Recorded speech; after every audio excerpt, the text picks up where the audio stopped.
Video हमारी होने वाली है 7th क्लास के स्टूडेंट्स के लिए और इसमें हम पढ़ेंगे साइंस का दूसरा चैप्टर जिसका नाम है nutrition in animals. Nutrition in plants हमारा पिछला चैप्टर था, इसमें हमने न्यूट्रिशन पढ़ा था प्लांट्स के अंदर कैसे होता है। अब इस चैप्टर में हम पढ़ेंगे कि न्यूट्रिशन एनिमल्स के अंदर कैसे होता है। तो स्टार्ट करते हैं आज का चैप्टर। या तो ये एक पार्ट में हो जाएगा या फिर 2 पार्ट्स में भी हो सकता है, मैं कुछ कह नहीं सकता, काफ़ी बड़ा चैप्टर है वैसे तो। चलते हैं अपने फ्रंट पेज पे। हाँ, तो हमारा चैप्टर का नाम क्या है? Nutrition in animals. जैसा कि हमने पुरानी क्लासेस में पढ़ रखा है और पहले चैप्टर में भी पढ़ रखा है कि प्लांट्स अपना खाना खुद बना सकते हैं। किस प्रोसेस से?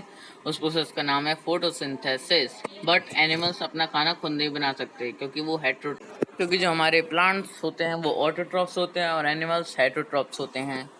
इसके बारे में हम ब्रीफ में पढ़ेंगे बाद में 8th क्लास में, यानी कि वैसे तो हम थोड़ा बहुत जान ही सकते हैं। ऑटोट्रॉफ क्या होते हैं? जो अपना खाना खुद बना सकते हैं। हेटरोट्रॉफ जो अपना खाना खुद नहीं बना सकते, दूसरों के ऊपर डिपेंड रहते हैं। एनिमल्स या तो अपना खाना प्लांट्स को खा सकते हैं या फिर दूसरे एनिमल्स को खा सकते हैं।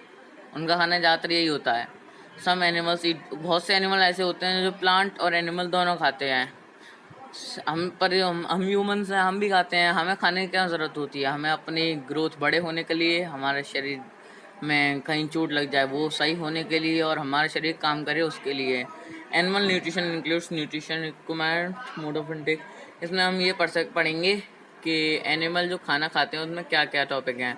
उसमें हमारा न्यूट्रिशन रिक्वायरमेंट है, मोड ऑफ इनटेक है और यूटिलाइजेशन इन द बॉडी। ये हमारे मेन टॉपिक्स हैं। अब ये हमें टेबल बनानी है जिससे हमें कोई मतलब नहीं है, इस टेबल को नहीं बनाना है। The components of food such as carbohydrates and complex substances. These complex substances cannot be utilized as such, so they are broken down to simpler substance. Components of हमारे जो खाना होता है उसमें सीधे जो हम खाना खाएंगे उसमें से हमारी बॉडी ऐसे तो न्यूट्रिएंट्स नहीं ले सकती, तो उसको अलग अलग हिस्सों में डिवाइड करती है। तो उसके अंदर जैसे मान लो कार्बोहाइड्रेट्स होते हैं, उसको छोटे हिस्सों में डिवाइड किया जाता है, कार्बोहाइड्रेट्स को छोटे छोटे कार्बन के पार्टिकल्स में। तो उसके बाद तो ये अलग अलग हिस्सों में से डिवाइड कर देता है अपने खाने को। ये जो होता है इसको अलग अलग हिस्सों में डिवाइड कर देता है। जैसे मान लो हमने रोटी खाई, एक छोटी सी मान लो हमने एक रोटी खाई, तो वो एक आटे की फॉर्म में ही तो जाएगी, हमारे पेट के अंदर आटा ही तो जाएगा, उसको तो डाइजेस्ट नहीं कर सकती। तो उसके अंदर से अलग अलग पार्टिकल निकाल देती है। जैसे कार्बन हुआ हमारा, कार्बन डाइऑक्साइड, कार्बोहाइड्रेट्स हुए, ग्लूकोज हुआ, शुगर हुआ, सबको वो अपने अंदर ले लेता है उससे खाने में से। ऊपर बढ़ जा। अब यहाँ पे हम पढ़ेंगे अलग अलग तरीके से खाना खाने का तरीका। हर कोई अलग अलग तरीके से खाता है। बर्ड्स अलग तरीके से खाती हैं, ह्यूमन्स अलग तरीके से, स्नेक्स अलग तरीके से, हर कोई अलग अलग तरीके से खाता है। अब यहाँ पे हमें एक अमेजिंग फैक्ट पढ़ने को मिल जाएगा, इसे पढ़ना अच्छा रहता है, इसे पढ़ते हैं। स्टारफिश एक फिश होती है, उसके ऊपर पता है एक शेल, बहुत ज़्यादा हार्ड शेल लगी होती है, जो कि कैल्शियम कार्बोनेट एक केमिकल होता है उससे बनी होती है। जो हमारा अंडा होता है उसके ऊपर शेल जो लगी होती है वो भी उसी की होती है। वो पता है अपना ना सीधे सीधे, पता है क्या कैसे खाना खाती है? ये सीधे सीधे अपना पेट बाहर निकाल लेती है। उसमें इसका यहाँ कहीं पेट होता है, उसे बाहर निकाल लेती है, उसके अंदर खाना रख लेती है और पेट अंदर कर लेती है। हम लोग तो मुंह से खाते हैं, पेट से खाती है? बताओ, है कोई खाता पेट से? ये खाती है। पर डाइजेशन ह्यूमन के अंदर डाइजेशन यानी खाना कैसे पचता है उसके बारे में हम यहाँ ब्रीफ में पढ़ेंगे। हमारा ये elementary canal, human digestive system, ये डायग्राम आपके पेपर में आ सकता है, 10th क्लास में आता है, हो सकता है आपके में भी आ जाए। तो हमारे डाइजेशन कैसे होता है? हमारा सबसे पहले तो ये होता, मैं सीधे फिगर पे चला जाता हूँ। हम खाना खाते हैं सीधे यहाँ, ये होती है हमारी बक्कल कैविटी, यानी कि हमारा मुंह जो होता है, यहाँ से हमारा फूड अंदर गया। फिर यहाँ पे सेलिवरी ग्लैंड, जैसे हमारी लार होती है ना, वो यहाँ से निकलती है, वो इसे नीचे पहुँचाने में मदद करती है। ईसोफेगस, ये वाली जो लाइन होती है इसे ईसोफेगस कहते हैं। इससे हमारा खाना नीचे आता है। नीचे आते आते वो पहुँच जाता है, कहाँ पहुँच जाता है? वो पहुँच जाता है हमारे स्टमक में। स्टमक यानी कि पेट में पहुँच जाता है, ठीक है। फिर वो पहुँच जाता है स्मॉल इंटेस्टाइन में। स्मॉल इंटेस्टाइन हमारी कहाँ होती है? हमारी ये स्मॉल इंटेस्टाइन, छोटी नली। फिर वहाँ से पहले तो यहाँ पे स्मॉल इंटेस्टाइन से पहले लीवर में आता है, ये आपकी में देन रखा वैसे तो लीवर में आता है। फिर लार्ज इंटेस्टाइन, रेक्टम, फिर एनस से बाहर निकल जाता है, ठीक है। इसको ये ह्यूमन डाइजेस्टिव सिस्टम होता है, इसको दूसरा नाम होता है एलिमेंट्री कैनल डाइजेस्टिव ट्रैक्ट। इसका ये 2 नाम होते हैं। और इस पूरे सिस्टम को जो भी मैंने आपको ये पढ़ाया कि यहाँ से यहाँ से यहाँ से यहाँ से आलू प्याज इतना कुछ पढ़ाया, उसको हम कहते हैं डाइजेस्टिव सिस्टम। पूरे सिस्टम को डाइजेस्टिव सिस्टम कहते हैं। नीचे बढ़ जाते हैं हम। The mouth and buccal cavity. अब यहाँ पे हम ब्रीफ में पढ़ेंगे कि कहाँ पे कैसे खाना। सबसे पहले तो हमारे मुंह से खाना जाता है, तो यहाँ पे ये लिखा हुआ है माउथ। बक्कल कैविटी यानी कि हमारा मुंह ही होता है, इसके अंदर हमारा खाना जाता है। बूझो milk teeth and permanent teeth. ये हम जानते हैं कि हमारे पहले तो दूध के दांत होते हैं जिसे कहते हैं मिल्क टीथ। उसके बाद हमारे जब वो टूट जाते हैं तो उसके बाद एक नई तरीके के दांत आते हैं, इनका नाम होता है परमानेंट टीथ। अगर ये टूट गए तो बेटा तुम्हारे दांत नहीं आएंगे। बूझो, हमें बूझो तो कोई मतलब नहीं है, पागल आदमी है ये। इंजेक्शन, अच्छा, जो मुंह से हमारे जो हम खाना खाते हैं और चबाते हैं उस प्रोसेस को कहते हैं हम इंजेक्शन, यानी कि मुंह से अंदर लेना। तो हमारे अलग अलग तरीके के दांत होते हैं, हम जानते हैं अलग अलग तरीके के होते हैं ये। और वैसे तो एडल्ट आदमी के 32 दांत होते हैं, अलग अलग तरीके के यहाँ पे नाम दे रखे हैं ये। मोलर, प्रीमोलर, कैनन, इंसिसर, ये हमारे 4 तरीके के दांत होते हैं, इनके नाम दे रखे हैं। हमें इनसे कोई मतलब नहीं है ज़्यादा, पर ये हमें पढ़ना है। 2 मिनट, ये हमें पढ़ना है। मैं कह रहा हूँ ना कि इससे कोई मतलब नहीं है, इनकी मैं नहीं पढ़ाऊँगा, पढ़ना तो है पर इस तरह ज़्यादा इससे फ़र्क नहीं पड़ेगा जो मैं छोड़ रहा हूँ। एक्टिविटी से हमें इससे तो बिल्कुल ही कोई मतलब नहीं है। स्वीट्स एंड टूथ देगा, हमें इससे भी कोई मतलब नहीं है। तुम्हें पता है हमारे जो यहाँ होती है ना शरीर, मुंह से, तुमने लार सुना? लार जो मुंह से निकलती है उसे इंग्लिश में सलाइवा कहते हैं। वो पता है किस काम आती है? हमारे जो खाना जैसे आलू होता है ना, उसके अंदर एक चिपचिपाहट होती है। कच्चे आलू को हिला के, मतलब थोड़ा खोल के उसको उसके ऊपर हाथ ला के देंगे, थोड़ा चिपचिपा होता है वो, उस चीज़ को कहते हैं हम स्टार्च कहते हैं उसको। उसे बचाने का काम आती है सलाइवा। सलाइवा हमारी लार होती है, वो चिपचिपी चीज़ को चबाती है। हमारी जो जीभ होती है वो एक मांस का बना हुआ एक टुकड़ा होती है जो कि हमारे बक्कल कैविटी में, ऊपर मैंने पढ़ाया था बक्कल कैविटी, ऐसे कुछ इस तरीके से हमारा ये मुंह होता है, उसके अंदर यहाँ कुछ होता है, तो ये हमारी टंग है, ये इससे कनेक्ट होती है बक्कल कैविटी से। देखो मेरी ड्राइंग तो ज़्यादा अच्छी है नहीं है, मैं पेन से पढ़ा रहा हूँ इसीलिए हो सकता है बेकार आ रही हो, वैसे ही बेकार आई दिए जानता हूँ मैं। द टंग, और यहाँ पे हमारे, हम अपनी जीभ की बदौलत बोल सकते हैं, हम उससे टेस्ट महसूस कर सकते हैं। बहुत से काम होते हैं हमारी टेस्ट, और हम पता है खाना कैसे महसूस करते हैं? ऐसा क्या होता है हमारी जीभ में, टंग में? उसमें होते हैं टेस्ट बर्ड्स, छोटे छोटे दाने होते हैं, उनसे ही हम टेस्ट महसूस कर सकते हैं।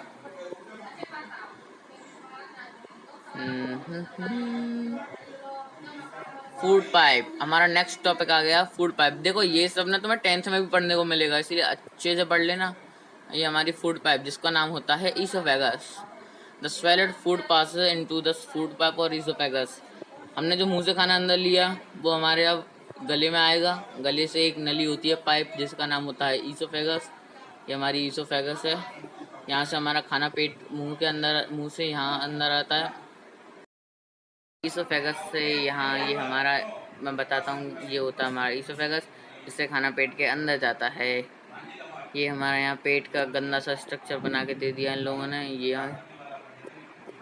तो अब इसके बारे में पढ़ेंगे। ईसोफेगस फूड पाइप, जो हम मुंह से खाना लेते हैं वो यहाँ पहुँचता है, वो यहाँ से होता होता होता होता नीचे पहुँच जाता है, इसलिए हम भी नीचे पहुँच जाएंगे। चेस्ट यानी कि हमारी छाती के पास पहुँच जाता है। इसके अंदर एक मतलब एक अपने आप ही एक मूवमेंट होता है, ये हिलती है, ये पुच्च पुच्च करके ऐसे हिलती है, तो इससे खाना हमारे जो मुंह से सीधे अंदर पहुँच जाता है। फिर उसके बाद नीचे होता है, फिर उसके बाद वो पहुँच जाता है स्टमक, हमारे पेट में पहुँच जाता है। स्टमक हमारा पेट एक मतलब एक बैग जैसा होता है, एक जे की शेप में बना हुआ होता है ये। तो इसके अंदर हमारा खाना चला जाता है। फिर उसके बाद वो स्मॉल इंटेस्टाइन में एक नीचे की तरफ एक गैप होता है, स्मॉल इंटेस्टाइन हमारी छोटी नली जो होती है उसके अंदर वो चला जाता है। हमारी जो स्टमक होता है इसके अंदर ना बहुत सारी चीज़ें होती हैं। मकस होता है हमारा, mucus, hydrochloric acid, digestive juice. Mucus क्या, म्यूकस हमारा क्या करता है, हमारे पेट के अंदर एक ऐसी लेयर बना देता है। पहली बात तो मैं आपको ये बता दूँ, हमारे पेट के अंदर एक ऐसी एसिड होती है जो अगर हाथ पे रख दिया ना तो हाथ जला दे, किसी भी चीज़ पे लगा दो तो वो कुछ भी जला सकती है, कुछ भी पिघला सकती है, जिसका नाम होता है हाइड्रोक्लोरिक एसिड, जिसको कहते हैं हम HCl, हाइड्रोक्लोरिक एसिड। तो इससे बचाने के लिए अब देखो ये कहीं भी छुल रही तो हमें पेट में भी छुलेगी तो ये भी, इससे भी नुकसान पहुंचा सकती है। इसीलिए हमारे पेट के अंदर एक म्यूकस नाम की चीज़ होती है, उसकी एक लेयर बनी होती है, उससे वो उसके हमारे पेट पर कोई फ़र्क नहीं पहुंचा सकती। हमारे पेट में क्या होता है, प्रोटीन डाइजेस्ट होता है। स्टमक में जैसे हमारा सलाइवा ऊपर बक्कल कैविटी में हमारा स्टार्च होता है, चिपचिपाहट, और पेट में प्रोटीन्स होते हैं। स्मॉल इंटेस्टाइन में आ गई हमारा खाना। The small intestine is highly cold. हमारे अगर ये मतलब एक गट्ठा सा बना होता है, गोल गोल नलियाँ होती हैं ना हमारे पेट में, कुछ मैं बता के दिखाता हूँ, कुछ ऐसी बनी होती हैं, और इन्हें खोल दिया जाए ना, मतलब ऐसी बनी हुई है, तो अगर इसको सीधा खोल दिया जाए तो वो कुछ इतनी लंबी 7.5 मीटर लंबी होगी, समझे? 7.5 मीटर लंबी होती है तुम्हारी नलियाँ। हाँ, तो ये हमारे लीवर से एक जूस लेती है जिसका नाम होता है बाइल जूस। ये नाम नहीं लिखा हुआ, मैं बता देखो लिखा हुआ नीचे, नीचे देखो लिखा हुआ है बाइल जूस, क्योंकि मैं 10th क्लास का स्टूडेंट हूँ, मेरे को पता है इतना। तो ये एक रेडिश ब्राउन हमारे लीवर में से लेती है बाइल जूस। ये इसमें फैट्स, जो हमारे घी होता है ना, मोटापा बढ़ाने वाली चीज़ें, वो अपने अंदर ले लेती है, मतलब उसको पचाती है, फैट्स को पचाती है खाने के अंदर जो होते हैं। और यहाँ ये फिर ये आधा सा खाना पचा के उसके बाद जो बचा कुचा होता है, क्योंकि हमारे किसी काम का नहीं होता है, वो पहुँच जाता है लार्ज स्मॉल स्पेल। तो यहाँ पे हमें लिखा हुआ है absorption in the small intestine. खाना कैसे खाया जाता है हमारे, मतलब जो हमने खाना खाया है वो कैसे पचाया जाएगा इसके द्वारा। Absorption, the inner walls of the intestine have thousand of finger. हमारे पता है स्मॉल इंटेस्टाइन में कुछ ऐसी उंगलियां सी बनी होती हैं, बहुत सारी छोटी छोटी।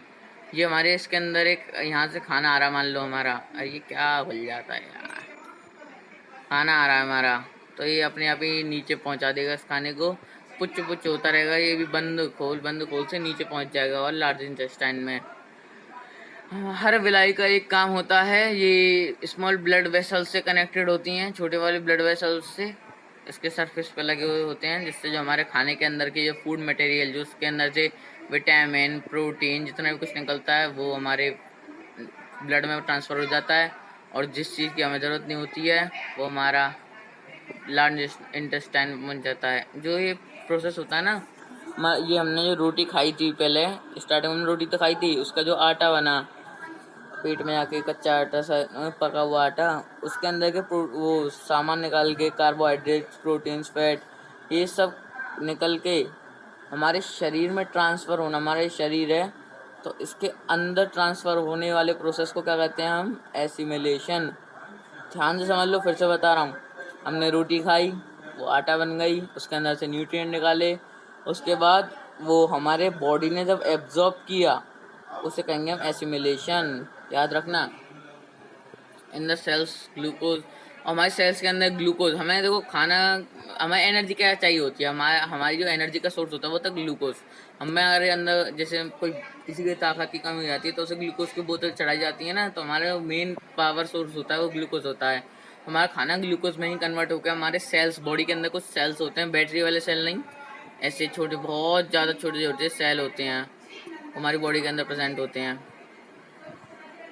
उनमें पहुंच जाता है अलग अलग फॉर्म्स में, ऑक्सीजन, वाटर, कार्बन डाइऑक्साइड, ये सब हमारे ग्लूकोज के अंदर प्रेजेंट होता है। इसका केमिकल फार्मूला वैसे तो तुम्हारे अभी किसी काम का नहीं है यार, ये बड़ी दिक्कत दे रहा है, रुको मैं अभी ढंग से लिख के दिखाता हूँ।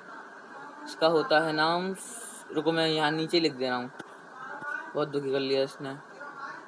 C6H12O6, इसका नाम होता है C6H12O6। लार्ज इंटेस्टाइन में हमारा खाना पहुंच गया, हमारा खाना पहुंच गया। लार्ज इंटेस्टाइन, स्मॉल इंटेस्टाइन से लार्ज इंटेस्टाइन में पहुंच गया। ये भी अगर खोली जाए, ये एक छोटी सी नली होती है, अगर इसे खोला जाए तो ये भी 1.5 मीटर लंबी होती है, 5 गुना छोटी होती है उससे। तो इसके अंदर सारा जो हमारा खाना वेस्ट होता है, जिसकी हमें कोई ज़रूरत नहीं होती है, वो रेक्टम में पहुंच जाता है, रेक्टम, और फिर वहाँ से होता हुआ एनस से हमारे शरीर से बाहर निकल जाता है। हमारे मुंह के अंदर घुसा जब खाना, उसे काम ने इंजेशन, जब बाहर निकल रहा है तो उसे कहेंगे हम इजेशन। इंजेशन और egestion. Digestion, grass eating animals, कुछ ऐसे एनिमल जो कि घास खाते हैं, उसके अंदर डाइजेशन कैसे होता है वो पढ़ना है हमें। जैसे कि हमने पहले से पढ़ रखा है कि काऊ, बफेलो, मतलब तुमने कभी देखा है कि काऊ, बफेलो आखिर ये घास खाती हैं, तो बताओ इसमें से ये हर समय क्यों खाती रहती हैं?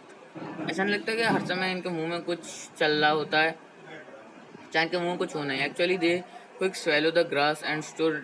हाँ, ये पता है अपने पेट के, इनके पता है बहुत बड़ी व्यवस्था है इनका, इनके पेट में एक जगह होती है, वहाँ पे उस खाने को स्टोर कर लेते हैं, धीमे धीमे खाते खाते खाते खाते खाते खाते खाते खाते उसे फिर पचाते हैं, धीमे धीमे, बहुत धीमे धीमे पचाते हैं, इसलिए चरते रहते हैं, हर समय मुंह चलता रहता है इनका। और किस जगह रखते हैं, उस जगह का नाम होता है र्यूमेन, जहाँ ये खाना रखते हैं उस जगह कहते हैं र्यूमेन।